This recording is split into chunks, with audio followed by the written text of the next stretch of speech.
Copile, mi-ai deschide o ușă, măcar așa, din când în când, și la căsuța în care noapte, doi ochi de mama marcepând. Fii blând ca în copilărie și spune-i două vorbe bune, și mamii care ți-o crescut și care ți-o adus spre lume. Ține minte tu copileia ce-o legăna pe brațe ziua și în pucerea nopții până către dimineață. Și în ochii ei de mame ai fost sfântă minune și nu se găsa în cer înger mai frumos ca cine. Pentru ea, tu ești lumina și Crăciunul și învierea. Tu ești lumea la un loc, bucuria și durerea.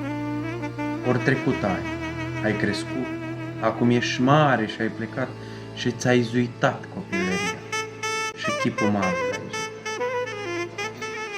Ea ce-o învățat și-o fost mai bine, ți-o dat atât cât o putut și atunci când ai făcut rele, de revii și atunci când ești ajuns la greu, merge cu capul în pământ și de necazul tău, o mamă, nu-și află locul. Nu vrea să-ți fie o povară și în viață nu-i trebuie mai mult decât ca să ce știe om și nu un suflet. Că el mai mare vis al ei e să ceva de ajuns la bine, să închidă liniștită ochii când o pleca de lângă cine. Negreșit, vine o vreme când în casa micuță ai mai vrea să-i spui cuiva, bine ce-am găsit, măicuță. Din picătura de credință, întoarce ce iar la ea, din când în când, cu pocăință.